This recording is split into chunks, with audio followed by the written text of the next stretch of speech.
How's it going? Today I'm talking about how to not DNF a race when you're slow and starting in the back of the pack. This is Running to the Castle, a podcast for injury-prone Run Disney runners on a journey to running magical miles. Join me, Dr. Allie, as I share the secrets I've gathered as a runner, doctor of physical therapy, and coach. You'll learn the exact ways I get my clients to the castle strong without feeling broken or held together with KT tape as they cross the finish line. This is so important because if you're slow and you're starting in the back of the pack, the balloon scaries are real. And I want to help diffuse that fear. It is possible to start in the last corral, be slow, and finish a Run Disney race and not get swept by the balloon ladies. So I know the fear is real because you know you need to stay ahead of the balloon ladies. You know you need to keep a 16-minute per mile pace and you're scared. I get it. Run Disney recommends training at a 15-minute per mile pace. And I'm going to share with you why that is terrible advice. So if you've been around for any length of time listening to this podcast, first off, thank you so much. I really appreciate it. And if you do enjoy this and find that these episodes are helpful, the best way to pay me back for that is to share it with someone else. I get many questions from people saying, I'd love to support you. Do you have a Patreon? Do you have that coffee link thing? I don't. And so if you can't work with me one-on-one or in Stronger, Faster, Finisher, I totally get it. No problem. But you do feel like you want to support me, sharing these podcast episodes is the best way to support me. Helping me get this information out there to help more runners. That will help me. These episodes, I don't have any paid sponsorships. I don't get paid for people listening to this podcast. I don't even know how to do that. I do this to get the word out there because I want as many people to be able to be active in what they want to do and enjoy it while they're doing it. So that was a little side note. Thank you so much for listening. Thank you so much in advance for sharing these episodes that you find helpful. So you want to avoid DNFing. You want to avoid the do not finish tag, getting swept, getting bussed to the finish line. Now, I will say, if you do get swept, if you don't finish, you still get your medal for that race.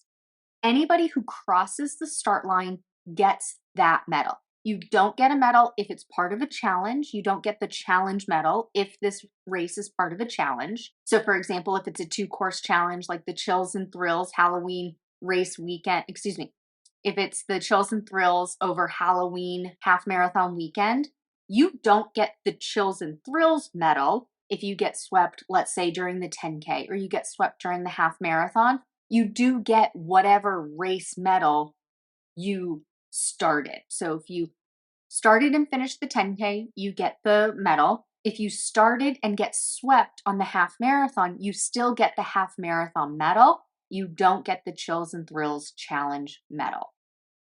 So it's not a finisher's medal, it's a participation medal. So I do like that because you've tried your hardest, so you get rewarded with that. It is a bummer that you don't get the challenge medal, but at least you get that medal. Okay, so to avoid the DNF, it all starts with when you're training. So there are a couple of things that you need to do. One is start training early enough, but not too early. So you've heard me say things like more is more, balance is better. That comes into play with when you're training for your race as well. When you're starting to train for your race as well. I've had clients in the past who say, oh, I'm going to start an extra month early. I'm going to start training for Dopey in June instead of July, the first week of June instead of the first week of July. The problem with doing that is you peak too soon. You do your 20 miler too soon. And you know, I don't recommend going more than 20 miles on your training for a marathon distance for goofy, for dopey. If you start too early, you peak too early. And that can cause other problems because then you don't have the maximum amount of energy conserved for race day. You're kind of trying to figure out, well, what do I do between now and race day? Because you're going to have 6 to 7 weeks of taper instead of 3. And then you're just scrambling. What do I do?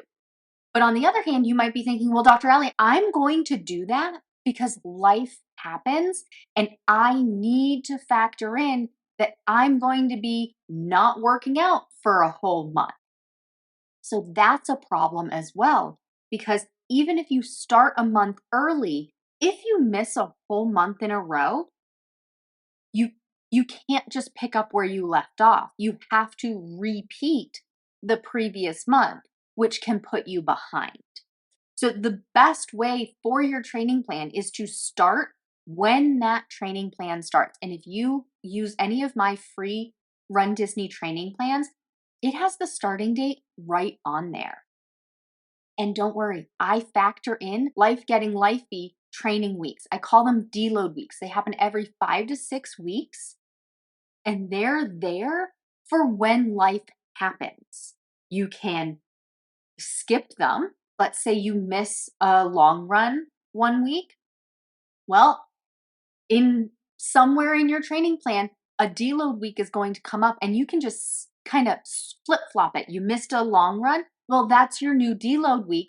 You move it to that week instead. And now you just start back on course. And you keep building by 10% each week. And after 6 weeks, instead of doing a deload week, because you already did it a couple of weeks ago, you just keep going. So they're factored in there. That's important because you want to train the right amount. You don't want to peak too early. You really need to follow the training plan week by week. And most training plans don't put the dates in there for you. I put the dates in there for you. As soon as we know what the race weekend is going to be, what those dates are, I put it in the training plan and I put it up on the website.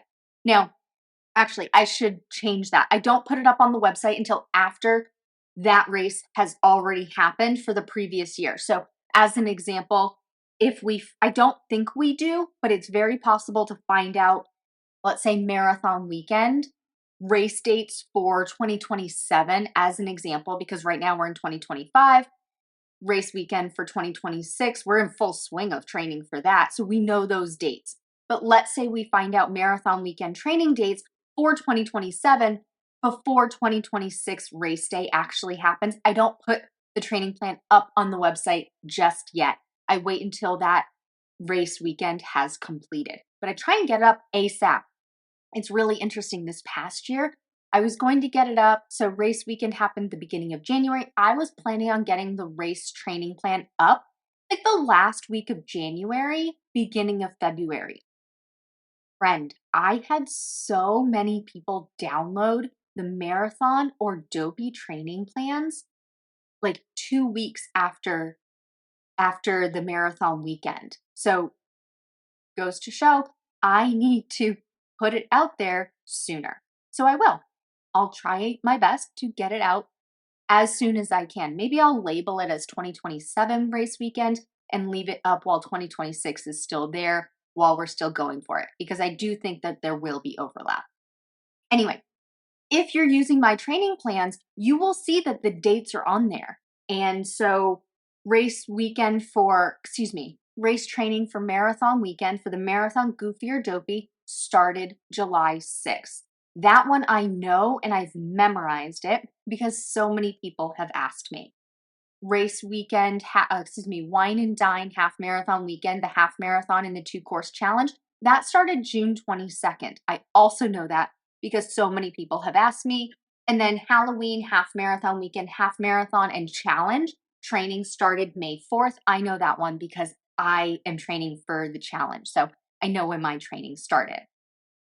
So you want to start training at the right time, not starting too soon, not starting too late. Doing more training, adding another month of training, not necessarily a good thing. There are ways that we can factor in training early, but it's not starting that actual training plan early. It's doing a different training plan before. So it's not really training early, it's just continued training. As an example, I had somebody message me on Instagram, runDisney DPT, if you want to follow along or send me a DM. I had somebody message me that they had multiple races to train for, and so they wanted to start doing it now whenever they messaged me. I don't remember, December or January of this year, so December 2024 or January 2025, I don't remember. But they were like, okay, I'm going to start the half marathon training plan for Wine and Dine now. And I said, well, where are you in training? What have you been doing for the past couple of months? And they said, nothing. I'm starting at 0. And I said, okay, let's roll it back. You have plenty of time. Let's do a 5K training plan, 0 to 5K. That one's going to be 15 to 17 weeks long. That will give you time to build up to that that will give you time to build up to that 5K distance, which is the starting point for all of my other training plans. All of my training plans higher than a 5K start at a 5K. So if you're doing a 10K, it starts at a 5K. If you're doing a half marathon, it starts at a 5K. If you're doing the 10 miler, it starts at a 5K. If you're doing a marathon, goofy, dopey, it starts at a 5K. So you have to be able to run or walk if you're just walking. Run that 5K distance pain-free before you start this other training plan. So if you want to quote unquote start early, do the 0 to 5K training plan instead. It's technically not starting early because you haven't started the official training plan yet, but you are doing something that is perfectly acceptable, perfectly reasonable. But don't start the official training plan until the date listed. Like I said, mine is one of the only ones that I know writes the date on there, right on there. The other training plans you have to count backward. Starting your training off on the right date, that is very important. Now let's get into training pace. runDisney, as I said before, recommends, it says it right on their website, we recommend training at a 15-minute per mile pace. I think that's terrible advice. The reason for that is you're going to burn out.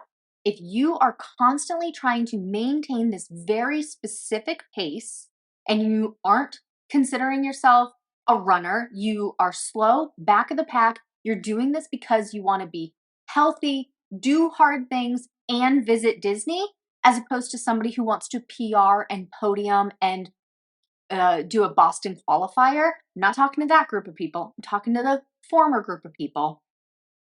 If you train at a 15-minute per mile pace to try and do that pace on race day, it's not going to happen. You are going to burn out weeks or months before the race ever happens. And then you will definitely DNF because you're either going to get hurt or you're going to lose motivation and stop training, or you're just going to be gassed on race day. All three of those things lead to a DNF. Some of them even lead to a DNS, a did not start. Don't do it. So what do you do instead? I recommend breaking up your workouts into long, easy run. I do use those words interchangeably. Okay, if you're doing the long run, it is definitely an easy pace. Easy peasy, lemon squeezy. It should feel like you can do it all day long. But you're going to have the discipline to not do it all day long. You're going to stop at the random mileage, 4.13 miles, 18.96 miles, whatever it is I have written on that training plan. You're going to have the discipline to stop at that distance, but you're going to go so slow that you could have done even more.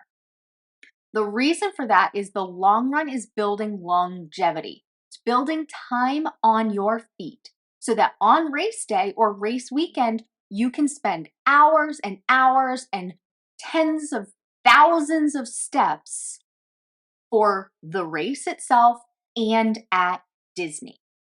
Going to the parks, enjoying your time, standing in line, being on your feet. That's what that long run is there for. That long run is not there for you to practice race pace every week. It's not there for you to get faster. Then you use weekly runs, which are typically shorter, right? Because we all have a life. We don't have time to be spending 3 hours working out every single day. That's why I recommend the weekly workouts be 30 to 45 minutes, shorter if you're doing a shorter race distance, like a 10K as an example. 45 minutes if you're doing 10 miles, half marathon, full marathon. Okay, 45 minutes, 10-minute warm up, 25 minutes of actual workout in the middle, and 10-minute cool down. 25 minutes. That's where you spend time practicing race pace, getting faster, doing a speed workout, practicing paced walking, things like that. So that's where shorter time frame to give it all you got. But you can't do that if you've spent all of your energy on your 3-hour long run on Sunday.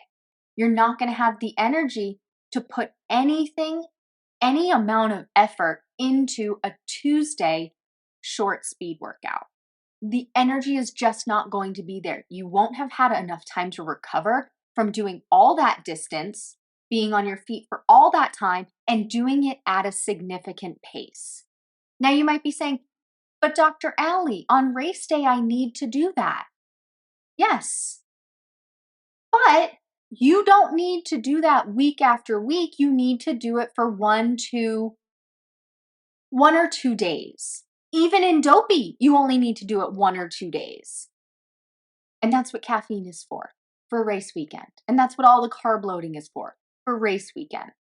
Even if you're doing dopey, the 5K and the 10K, I recommend you walk them. And then you just need the half marathon and the full marathon distance race for the really fast stuff, the effort, the You need to, what's the word I'm looking for? You need to pace yourself. No pun intended. But you need to plan that you need to do this for 6 months. If you're training for dopey, you're doing it for 6 months. Can you imagine doing essentially marathon race pace every single week for 6 months? Just thinking about that is exhausting to me. But you don't have to do that. Just plan to be on your feet for however length of miles, 30% slower, which usually translates to be 2 minutes per mile slower. Do that for longevity so you don't burn out, you don't get hurt, and you can cross that finish line. So we're working on being on our feet, time on our feet on the long run, shorter workouts. I recommend 2. If you're doing the marathon, goofy, or dopey, you may be doing a 4th one. It's not mandatory. It's there if you need to. And then you also include cross training. Cross training is there to improve your cardiovascular endurance. It's there to make you more fit without extra running. So you could swim, you could row, ride your bike outside, do a spin class like Peloton, something like that. Play another sport, ice skating. Something that's going to get your heart rate up and your breathing up in a cardiovascular fitness way. I'm not talking about strength training. Yes, if you're lifting heavy, you're bringing your heart rate up and you're going to be breathing heavier. I do not consider that cross training. I don't recommend you interchange cross training and strength training. Use those as 2 separate things because their goals are different. Goals of strength training is to lift heavy things. Goal of cross training is to breathe heavier, get your heart rate up, because then your body becomes more efficient at using oxygen. Your heart becomes more efficient at pumping out the blood that your body needs to get that oxygen. and you can recover faster because you're fitter. Okay, so we have a long run, we have the 2 shorter speed workouts, we have 2 cross-training days.